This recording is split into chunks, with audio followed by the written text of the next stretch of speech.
하나님의 말씀을 봉독해 드리겠습니다. 이사야 60장 1절부터 3절까지 제가 봉독을 해 드리겠습니다. 봉독합니다. 일어나라, 빛을 발하라. 이는 내 빛이 이르렀고 여호와의 영광이 내 위에 임하였음이니라.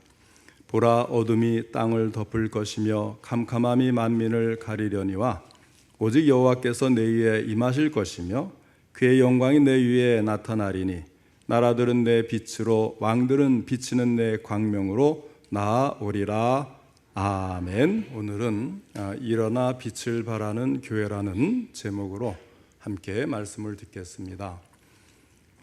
또 금년 한 해도 우리 하나님께서 예배드린 우리 성도님들을 만나주시고 생명의 말씀을 통해서 풍성한 은혜를 계속해서 내려주시기를 축원합니다. 먼저 하나님께 기도드리겠습니다. 사랑과 은혜가 풍성하신 하나님 아버지, 오늘 새해 첫 주일을 맞이하여서 우리에게 또 귀한 말씀을 주시니 감사를 드립니다. 이 말씀을 통해 하나님의 음성을 들을 수 있도록 전할 때도 들을 때도 성령님이 함께 하시고 도와주시옵소서. 바르게 전하고 바르게 듣고 깨달아 실천할 수 있는 믿음도 더해 주시옵소서.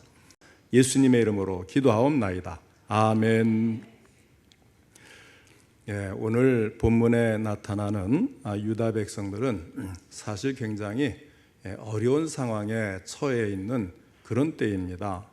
그러니까 강대국이 둘이 나타났죠. 아수르라는 강대국, 그건 저물어가는 강대국이지만 여전히 힘이 강하고 새로 일어나는 강대국으로 바벨론이 있습니다. 이 두 강대국 사이에서 계속해서 위협을 받고 있는 그런 상태에 놓여 있었습니다. 이미 북이스라엘은 아수르에 의해서 멸망을 당하지 않았습니까? 그리고 이제 새롭게 떠오르는 바벨론이 양쪽에서 위협을 하니까 참 어떻게 미래를 개척해 나가야 할지 고민하는 그런 때였습니다. 그때 선지자 이사야는 북이스라엘 왕국이 아수르에게 멸망한 것처럼 남유다 왕국도 바벨론에게 망하고 70년간 포로로 잡혀가서 포로 생활을 하게 될 것이라고 예언을 하는 것입니다. 그러나 70년의 때가 차면 너희를 일으켜 빛을 발하게 하겠다는 하나님의 약속을 선포하고 있습니다. 앞으로 닥칠 유다 왕국의 멸망과 70년간의 포로 생활은 감당하기 어려운 고통입니다. 불안한 미래입니다. 그러나 70년의 연단의 시간이 끝나면 유다 백성을 빛으로 삼겠다는 것입니다. 하나님은 이 땅의 수많은 사람들 중에서 이스라엘 백성들을 택하셔서 하나님의 백성으로 삼으셨습니다. 그래서 이스라엘 민족은 하나님께 택함 받았다는 강한 선민 사상을 가지고 있었습니다. 야곱아, 이스라엘아, 너를 지으신 이가 말씀하시느니라. 너는 두려워하지 말라. 내가 너를 구속하였고 내가 너를 지명하여 불렀나니 너는 내 것이라. 하나님의 백성된 이스라엘 민족에게는 자녀로서의 놀라운 특권도 있고 그에 따르는 책임도 있었습니다. 사도 바울은 로마서에서 이방 민족들과는 다르게 이스라엘 민족이 누리게 된 특권으로 양자됨, 아들됨, 영광과 언약과 율법과 예배와 약속들이 있다고 말씀을 했습니다. 한편으로 그들에게는 세상을 향하여 하나님의 구원과 사랑을 증거할 책임도 주어졌습니다. 오늘날 예수 그리스도의 십자가 아래서 하나님의 자녀가 된 우리는 영적인 이스라엘 백성이 된 것입니다. 우리에게도 마찬가지로 놀라운 자녀로서, 하나님의 자녀로서 하늘의 특권이 주어졌고 이 땅에 살면서 하나님의 영광을 나타내야 될 책임과 사명이 똑같이 있는 것입니다. 이에 입각해서 하나님은 오늘 말씀을 통해서 우리들에게 귀한 두 가지 명령을 주셨습니다. 그것은 군대식 명령이 아니고 사랑하는 백성들에게 주신 축복의 사명인 것입니다. 하나는 일어나라, 또 하나는 뭡니까? 빛을 발하라. 이 두 가지의 사명을 주셨습니다. 우선 일어나라는 명령을 보겠습니다. 제대로 빛을 발하기 위해서는 우선 일어나야 합니다. 오늘 본문에 보니까 일어나라, 빛을 발하라 하였습니다. 빛을 제대로 발하기 위해서는 먼저 일어나야 합니다. 주저앉아서는, 드러누워 있어서는 빛을 발할 수가 없습니다. 빛을 발하기 위해서는 일어나는 역사가 우리에게 먼저 있어야 하는 것입니다. 그러면 성경은 어떤 사람을 향해서 일어나라고 말씀을 하십니까? 뛰어가고 있는 사람, 걸어가고 있는 사람을 향해서 일어나라고 말씀하지 않습니다. 성경에 보면 세 가지 종류의 사람을 향해서 일어나라고 말씀을 하였습니다. 첫째로 죽은 자를 향해서 일어나라고 말씀을 합니다. 나인성 과부의 아들이 죽었습니다. 예수님은 그를 향해서 말씀을 하십니다. 청년아 일어나라. 또 회당장 야이로의 딸이 죽었습니다. 예수님은 그를 향해서 일어나라고 말씀을 하셨습니다. 달리다굼 소녀야 일어나라. 예수님의 그 말씀을 통해서 죽었던 자들이 일어나는 역사가 있어야 하는 것입니다. 사랑하는 성도 여러분, 우리 가운데 혹시 육신은 살아있다고 하지만 영이 죽어 있는 사람은 없습니까? 그 영혼이 사망의 잠에 깊이 빠져 있는 사람은 없습니까? 예수님의 음성을 듣고 일어나는 역사가 있으시기를 바랍니다. 둘째로는 병든 자를 향해서 일어나라고 말씀을 합니다. 베데스다 연못가에 38년 된 병자가 있었습니다. 예수님이 그를 향해 말씀을 하셨습니다. 일어나라, 내 자리를 들고 걸어가라. 성전 미문에 앉아서 구걸하는 안진뱅이를 보고 베드로가 담대하게 외쳤습니다. 은과 금은 내게 없거니와 내게 있는 이것을 내게 주노니 나사렛 예수 그리스도의 이름으로 일어나 걸으라. 그러자 능력 있는 말씀에 따라서 병자가 일어나서 걸어가는 귀한 역사가 일어났습니다.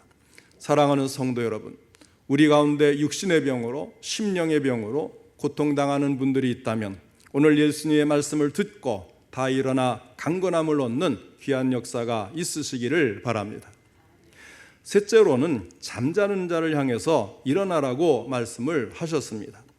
예수님께서 십자가를 지시기 전에 겟세마네 동산에 제자들과 함께 올라가셨습니다. 그곳에서 예수님은 간절하게 기도하셨습니다. 흘러내리는 땀방울이 땅에 떨어지는 핏방울처럼 되도록 참으로 절실한 마음으로 하나님께 기도를 하셨습니다. 그러나 제자들은 어떠했습니까? 육신의 잠에 취해서 졸고 있었습니다. 그때 예수님께서 제자들에게 마지막으로 하신 말씀이 무엇이었습니까? 일어나라, 함께 가자. 오늘도 주님께서는 우리들에게 동일한 말씀을 하고 계십니다. 일어나라, 이제는 때가 가까웠다, 함께 가자. 여러분, 아직도 겟세마네 동산의 제자들처럼 육신의 잠에, 영적인 잠에 취해 있는 분이 계십니까? 이제는 일어나시기 바랍니다. 주님의 음성을 듣고 잠에서 깨어 일어나는 역사가 우리에게 있어야 하겠습니다. 사랑하는 성도 여러분, 2026년도에는 우리 익산중앙교회 모든 성도들이 손에 손을 잡고 일어나는 귀한 역사가 있기를 바랍니다. 죽은 심령도 일어나야 합니다. 병든 심령도 일어나야 합니다. 잠든 심령도 일어나야 합니다. 그래야 우리가 찬란하게 빛을 발할 수가 있습니다. 다음으로 빛을 발하라는 명령을 보겠습니다. 일어나서 무엇을 합니까? 무엇을 하기 위해 일어나야 합니까? 빛을 발하기 위해서입니다.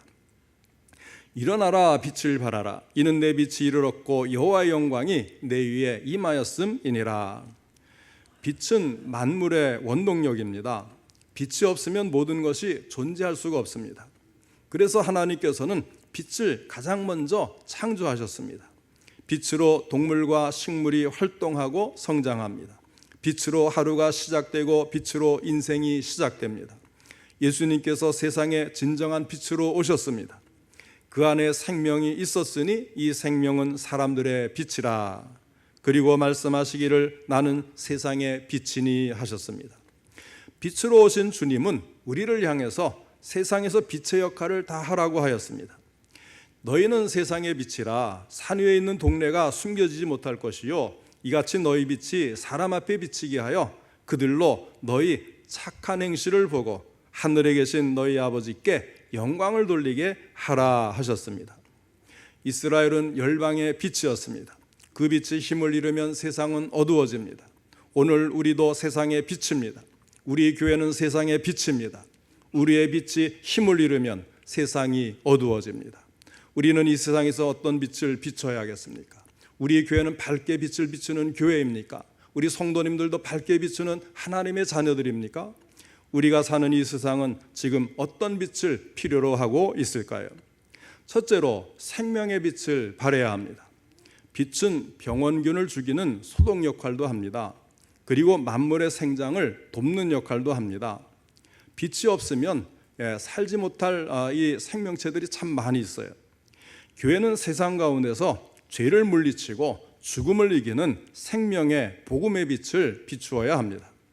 복음에는 하나님의 능력이 들어 있습니다. 복음에는 죽은 영혼을 살리고 슬픔을 기쁨으로, 어둠을 광명으로, 불안을 평안으로 바꾸는 능력이 있습니다. 십자가는 생명을 살리는 하나님의 능력입니다. 성령이 너희에게 임하시면 땅끝까지 이르러 내 증인이 되리라. 우리는 개인적으로, 교회적으로 복음의 빛을 높이 들어 비춤으로써 한 영혼을 살리고 지역 복음화와 한국 복음화에 앞장서야 합니다. 둘째로 사랑의 빛을 발해야 합니다. 빛은 어둠을 환하게 밝히는 작용을 합니다. 교회는 세상 가운데서 선한 행실의 빛을 비추어야 합니다. 주 안에서 너희는 빛이라. 빛의 열매는 모든 착함과 의로움과 진실함에 있느니라 하였습니다. 또 너희 빛이 사람 앞에 비치게 하여 그들로, 다시 말하면 세상 사람들로 너희 착한 행실을 보고 하늘에 계신 너희 아버지께 영광을 돌리게 하라 하였습니다. 어느 시골 작은 교회에 바람이 부나 비가 오나 날씨가 더우나 추우나 새벽 기도회에 빠지지 않고 나오는 키 작은 할머니가 계셨습니다. 교회가 동네 어르신들을 섬기기 위해 경로당을 짓기로 했습니다. 요즘에 무슨 경로당을 교회가 지어 그러겠습니다만은 지금은 정부가 다 해주잖아요. 모든 연료도 대주고 필요하면 쌀도 공급해주고, 그래서 여름에는 경로당에 모여서 시원하게 보내고 겨울에는 경로당에 모여서 따뜻하게 지내고, 지금은 다 해주지만은 옛날에 어디 그랬습니까? 얼마나 참 노인들이 어려웠습니까? 그럴 때의 교회가 참 이 어르신들, 동네 어르신들을 위해서 사랑의 마음으로 경로당을 짓기로 한 거예요. 아주 오래전 옛날 얘기죠. 그리고 땅을 사기 위해서 기도를 시작을 한 겁니다. 그러던 어느 날 새벽 할머니께서 헌금을 하셨는데 헌금 봉투에는 돼지 헌금이라 써 있었고 30만 원이 들어있는 거예요. 옛날에 30만 원이니까 큰 거죠. 자, 목사님이 처음에는 돼지 판 돈을 헌금하셨는가 생각을 했는데 한글을 잘 모르시는 할머니가 돼지 땅 헌금을 이렇게 돼지 헌금이라고 이렇게 잘못 쓴 거였어요. 그 헌금은 할머니가 용돈을 모은 전부였습니다. 눈은 어둡고 글은 잘 모르지만 할머니의 주님 사랑과 교회 사랑과 지역 사회는 교회의 선행을 불러일으키는 큰 힘이 되어서 그로 인해서 모든 것이 잘 진행되었다는 이야기입니다. 하나님은 이렇게 작은 자의 믿음과 사랑을 크게 사용을 하십니다. 셋째로 희망의 빛을 발해야 합니다. 빛은 따뜻하고 열기를 가지고 있습니다. 교회는 세상 가운데서 화목과 희망의 빛을 비추어야 합니다. 우리는 살아가면서 낙심되는 일들을 만나 좌절해서 주저앉기도 하고 심한 경쟁 가운데서 쉼이 없는 불안한 삶을 살기도 하고 다툼과 반목 속에서 상처를 주고받기도 합니다. 빛이 따뜻한 것처럼 주님의 복음의 사랑은 세상을 따뜻하게 만들고 상처를 씻어내고 화목하게 만들어 갑니다. 우리가 그런 빛을 발해야 되는 거예요. 참 옛날에 비하면 모든 것이 참 넉넉해지고 풍족해지고 편리시설도 참 잘 되어 있어요. 그래서 외국 여행 갔다 온 분들은 한국에 오니까 참 숨을 쉽게 갖고 마음이 놓인다는 거예요. 고속도로 가서 휴게소도 벌써 차이가 나죠. 화장실도 차이가 나죠. 군데군데 다니면서 일일이 모든 삶의 편의가 참 우리나라처럼 잘 돼 있는 것이 없어요. 그런데요, 참 그런 세상에 오히려 참 이 어둠 속에서 홀로 외롭고 힘들어하는 분들이 의외로 더 많다는 사실을 우리가 잊어서는 안 되겠습니다. 정말 참 많은 사람들이 부유하고 풍족하게 사는 속에 아주 외롭게 혼자 외톨이로 그렇게 힘들어하고 정말 사는 것이 너무너무 버거울 정도로 그런 어려운 분들이 분명히 있어요. 참 숨어 있기 때문에 발견하기가 어렵지만 그러나 눈을 크게 뜨고 보면 분명히 많이 있습니다. 그런 사람들에게도 교회는 희망이 돼야 돼요. 소망이 돼야 돼요. 내가 교회 가면 살겠다. 내가 마음을 좀 같이 나눌 사람이 있겠다. 내가 정말 하지 못한 이야기도 할 수가 있겠다. 그런 우리가 정말 따뜻한 사랑의 빛을 바라고 이 희망의 빛을 바라고 그래서 결국은 생명의 빛으로 그 생명까지 살리는 그런 일이 교회가 해야 되지 누가 하겠어요? 예전에 한번 그 일본에 이제 한 달 동안 일본 외무성이 이제 국제 교류로 이렇게 초청하는 게 있어요.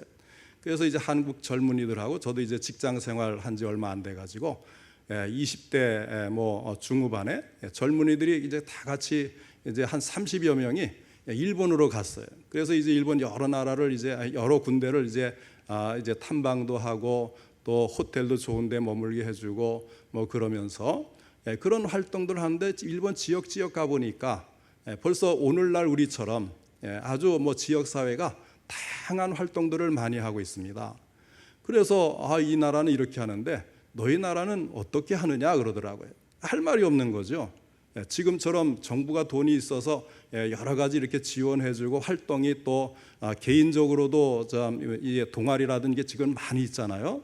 무슨 뭐 댄스 모임도 있고 뭐 동아리도 있고 뭐 다양한 활동을 하는데 그때는 그런 게 없는 거예요. 그러니까 아무도 말을 못해요. 그래서 제가 이야기를 했습니다. 한국에는 교회가 있다. 교회 주일학교가 있고 교회에서 성도들이 다양한 소그룹으로 여러 가지 활동도 한다. 운동도 하고 또 선행도 하고 또 구제도 하고 돕는 일도 하고 한국에는 교회가 있는데 우리가 뭐가 부족하겠느냐? 우리는 정부가 못해도 나라가 못해도 교회가 다 하고 있다. 그런 시절이 있었습니다. 지금은 정부가 많은 것을 하니까 교회가 자꾸 설 자리를 잃어버리는 것 같아. 그럴수록 우리는 더욱더 이 그늘된 곳을 찾아가지고 교회가 할 수 있는 것이 무엇인가? 정말 생명의 빛을 바라고 그리고 이 사랑의 빛을 바라고 희망의 빛을 바라고 교회 가면 내가 좀 숨통도 트이고 살겠구나 그런 마음을 주셔야 되죠. 교회 가니까 뭐 다투고 편가르고 정말 또 말 많고 어떻게 가겠어요? 숨이 막혀서.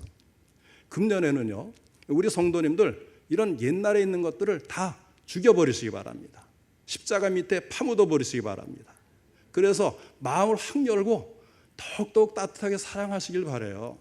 미워했던 것, 갈등했던 것, 저 사람 나에게 힘들게 했던 것 정말 십자가 밑에 다 내려놓고 정말 우리가 예수 안에서 이 빛을 발하는 그런 성도가 돼야 그런 교회가 되고 그래야 세상이 밝게 비추어지고 세상 사람들이 힘들고 어려울 때 내가 갈 곳이 있다. 교회가 있구나. 여러분 그런 마음이 들게 해야 되지. 교회 가니까 뭐 헌금 강요하고 뭐 또 조금 이야기를 하면 기도 제목 내놓으니까 그 집안에 뭐 어려운 일이 있다고 소문 쫙 퍼져가지고 막 동네방네 죄를 많이 져서 그렇게 힘든 일이 생겼나? 그런 일까지 생기는 이런 일들이 교회에 너무나 많다는 거예요. 우리 교회는 그러지 않도록 했으면 좋겠어요. 그동안 아무리 그런 일이 습관처럼 되어 있어도 금년에는 완전히 새 사람이 되어서 정말 우리를 빛으로 세워주시고 소금으로 세워주셨는데 그 역할을 감당해서 크게 빛을 발하는 우리 성도님들, 우리 교회 되시기를 주님의 이름으로 축원합니다. 자, 그러면 우리가 빛을 발하기 위해서 어떻게 해야 되겠는가? 첫째로는 하나님의 도우심을 믿어야 돼. 사람으로서는 할 수 없으나 하나님으로서는 할 수 있다. 누가 그런 말씀했습니까? 예수님이 말씀하셨잖아요. 너무나 이 벽이 커요. 그래서 도저히 사람으로서는 할 수 없겠구나. 뭐 부자가 천국 들어가는 게 참 낙타가 바늘귀로 들어가는 것 같이 어렵다 말씀하니까 제자들이 그냥 너무 겁을 먹은 거예요. 그래서 누가 과연 천국에 들어가겠는가? 그때 예수님이 하신 말씀이 뭡니까? 사람으로는 할 수 없으되 하나님으로서는 할 수 있다. 이거를 믿어야 된다는 거예요. 안 믿으면 우리는 신앙인이 아니잖아요. 그리고 믿어야 일어날 수 있고 믿어야 빛을 발할 수가 있는 겁니다. 유다 백성들은 얼마나 앞날이 어두운 시대입니까? 당장 북쪽에 이스라엘이 멸망한 상태예요. 남쪽에도 막 조여오는데 아수르가 이제 막 기마병들을 이끌고 성을 막 포위하니까 너희들에게 말을 줄 텐데 말 탈 사람이나 있느냐? 막 이렇게 조롱을 한단 말이에요. 얼마나 불안했습니까? 그리고 이제 선지자들은 바벨론에 항복해라. 바벨론에 포로로 갔다가 70년 만에 돌아올 것이다. 그래도 포로로 끌려가서 우리가 어떻게 살 것인가? 미래에 대한 불안과 염려가 많은 거예요. 그러나 유다 백성들은 어디서나 계시는 하나님의 도우심을 믿은 거예요. 가나안에 있거나 예루살렘에 있거나 또는 바벨론에 있거나 하나님은 힘과 능력과 지혜가 되어주셔서 함께 하시는 하나님을 신뢰하는 겁니다. 그게 남은 자들이잖아요. 다 그런 건 아니지만 남은 자들은 어딜 가나 그걸 믿었어요. 하나님의 도우심을 믿었어요. 그러니까 포로로 잡혀가서 생활을 할 때도 실망을 하지 않고 하나님을 의지하는 겁니다. 하나님께서 이스라엘을 빛으로 세우실 날이 온다는 사실을 믿으면서 하루하루 최선을 다하면서 살았습니다. 그들은 시편 27편 1절을 묵상하면서 하나님의 도우심을 확신했습니다. 여호와는 나의 빛이요 나의 구원이시니 내가 누구를 두려워하리요. 여호와는 내 생명의 능력이시니 내가 누구를 무서워하리요. 하나님이 유다 민족의 앞날에 빛이 되시고 우리 생명의 능력이 되시는데 우리가 무엇을 무서워하겠는가? 우리 앞에 그 어떤 어려움이 있다 해도 하나님보다 크지 못하고 그 어떤 염려가 있다고 해도 하나님보다 강하지 못하다. 그들은 조상 다윗이 지은 시편을 함께 암송하면서 하나님의 도우심을 바라보며 살았던 것입니다. 사랑하는 성도 여러분, 미래는 하나님의 손 안에 있는 거예요. 하나님은 그 영원한 그 모든 것들을 다 알고 계시고 그것을 이끌어갈 수 있는 능력이 있는 분이십니다. 그런 하나님이 우리를 아들을 주시기까지 사랑했어요. 얼마나 사랑했는지 우리에게 실감나도록 알려주시기 위해서 아들을 주시기까지 사랑했다. 이 말이면 다 된 것 아니겠어요? 그 하나님이 우리를 돕기를 원하고 계신 것입니다. 하나님은 우리를 훈련시켜서 당신의 빛을 발하는 사람으로 만들기를 원하십니다. 하나님의 도우심을 분명히 믿으시기 바랍니다. 그리고 간절히 구하고 기도하시기 바랍니다. 그러면 살아계신 하나님의 능력을 우리는 우리의 두 눈으로 분명히 보게 될 줄로 믿으시기 바랍니다. 그 다음에 두 번째는요, 하나님께 진정으로 예배드리는 사람이 되어야 하는 거예요. 자, 북이스라엘이 멸망당하고 또 남유다가 그 다음에 멸망당하잖아요. 그 원인이 어디에 있습니까? 하나님께 온전한 예배를 드리지 않은 데 있었던 거예요. 그래서 포로 생활이 끝나고 예루살렘으로 돌아온 유대인들은 에스라를 중심으로 해서 제일 먼저 한 일이 예루살렘 성전을 다시 짓고 그리고 이제 예배를 회복하는 것이었습니다. 구약 이스라엘 역사를 보면 이스라엘 백성들은 어디를 가든지 무엇을 하든지 예배를 제일 우선순위로 생각을 했습니다. 아브라함과 이삭과 야곱의 그 삶을 다시 한번 읽어보시면 그들이 어딜 가든지 제일 먼저 제단을 쌓았다. 그건 하나님께 예배를 드렸다는 이야기예요. 하나님께서 이스라엘 백성들을 애굽의 노예 생활에서 해방시킨 이유는 하나님께 예배하라는 것입니다. 뿐만 아니라 오늘 우리가 구원을 얻어서 하나님의 자녀가 된 이유도 바로 하나님께 예배드리기 위함입니다. 우리의 창조주, 우리의 구원의 주, 우리를 위해서 모든 것을 사랑하시고 베풀어 주시는 하나님께 우리가 예배드리도록 우리를 구원해 주셨습니다. 자, 하나님과의 관계는 이 예배를 통해서 이루어지는 것입니다. 이 사실을 잊지 마시기 바랍니다. 이제부터 하나님을 내가 믿는다. 그럼 하나님의 관계는 무엇으로 연결되고 이루어지는가? 예배를 통해서 이루어지는 거예요. 그렇지 않고 난 마음속으로 믿으니까 주일을 빠져도 바쁜 일 있으면 좀 빠지고 매번 가야 돼. 가서 그렇게 매여서 살아야 돼. 아닙니다. 하나님과의 관계는요, 예배를 통해서 관계가 맺어지고 이어지는 거예요. 계속 이어지는 거예요. 그렇기 때문에 이 이스라엘 백성들이 이제 하나님과의 예배를 소홀히 여길 때에 능력을 잃어버리고 결국은 나라가 분열되고 결국은 북쪽이 무너지고 남쪽도 포로로 끌려간 것입니다. 이렇게 예배는 우리가 생각하는 것 이상으로 하나님과의 관계에서는 매우 중요한 것입니다. 그러니까 왜 주일 성수를 해야 되는가? 사람들이 잘 알지를 못해요. 그 바쁜 시간에 주일마다 꼭 성수 지키고 예배 드려야 되는가? 아닙니다. 하나님과 관계는 예배를 통해서 이루어지기 때문에 우리는 정해진 시간을 계속 연결해서 예배를 드려야 돼요. 학생이 공부하는 것도 중요하죠. 어른들 일하는 것도 중요합니다. 사회생활하면서 사람 만나는 것도 중요해요. 그러나 그 어떤 것보다도 하나님께 예배 드리는 것이 정말 중요한 거예요. 그래야 하나님과의 관계가 계속 연결되고 살아있고 그것이 능력이 되는 것입니다. 그러므로 이제부터라도 예배에 더욱 적극적으로 더욱 열심히 참여하시고 예배 드릴 때마다 하나님을 체험하고 그의 능력으로 빛나는 인생을 살아가는 우리 성도님들 되시기를 바랍니다. 그리고 세 번째는 자신을 희생할 줄 아는 사람이 되어야 하는 겁니다. 오랫동안 중국에서 선교 활동을 했던 선교사 허드슨 테일러의 이야기입니다. 하루는 그에게 어떤 젊은이가 찾아왔어요. 인사를 하면서 자기가 찾아온 사연을 선교사님께 이렇게 말을 합니다. 선교사님, 제가 뜻한 바가 있어서 세례를 받고 정식으로 기독교 교인이 되어서 새로운 삶을 살고자 합니다. 그런데 그렇게 되기 위해서는 제가 정말 어느 정도로 성경을 알아야 하고 얼마나 오랫동안 교회에 출석해야 하는지 그것을 알고 싶어서 이렇게 찾아왔습니다. 그냥 곧바로 대답하면 간단하고 편하고 쉬울 수도 있겠는데 이 허드슨 테일러 선교사님은 이 청년을 방 안으로 안내를 하고 의자에 앉으라고 권하면서 이렇게 말을 합니다. 형제요, 방안이 좀 어둡군요. 등잔에 불을 붙여야겠습니다. 제가 등잔에 불을 붙이는 동안에 이 등잔을 자세히 쳐다봐 주시기 바랍니다.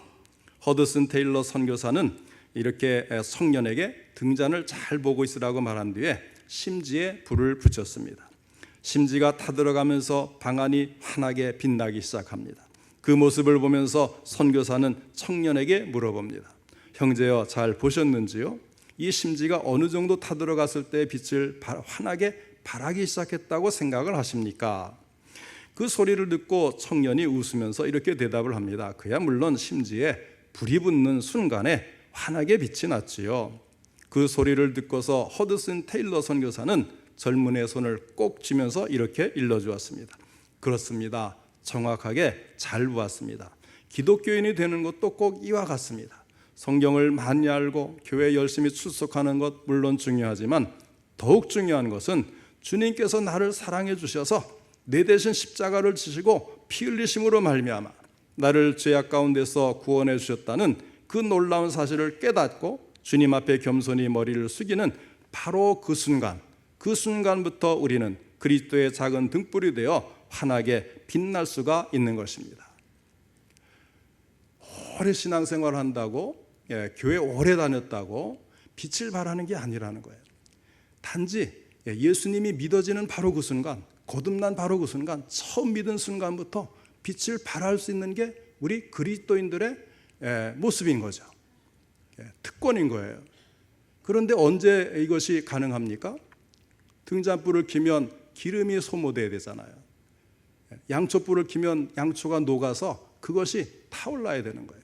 그러니까 처음 믿은 사람도 진정한 예수 믿는 사람이면 자기를 희생할 줄 아는 거예요. 그렇게 희생을 하면 오늘 온 분이라도 당장 예수를 믿으면 그 순간부터 빛을 발할 수가 있는 것이 우리가 이 신앙의 특징이고 그것이 권세인 것입니다. 이 세상이 너무나도 어둡습니다. 죄악이 관영한 세상이 되고 말았습니다. 세계가 다 같이 혼란스럽고 힘든 문제들로 근심이 가득해 있습니다. 그럼에도 무엇이 문제인지 깨닫지 못하고 회개하지도 못하고 해결책도 찾지 못하고 다른 곳에서 방황만 하고 있는 거예요.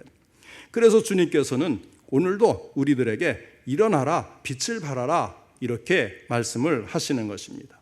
주님의 이 말씀에 따라서 이제는 우리 성도들이 힘있게 일어나야 합니다. 어두워진 우리 주변을 환하게 비추어야 될 귀한 사명이 우리 모두에게 있습니다. 이것은 주님께서 우리를 향해서 말씀하시는 절대적인 명령이요 간곡한 부탁의 말씀입니다.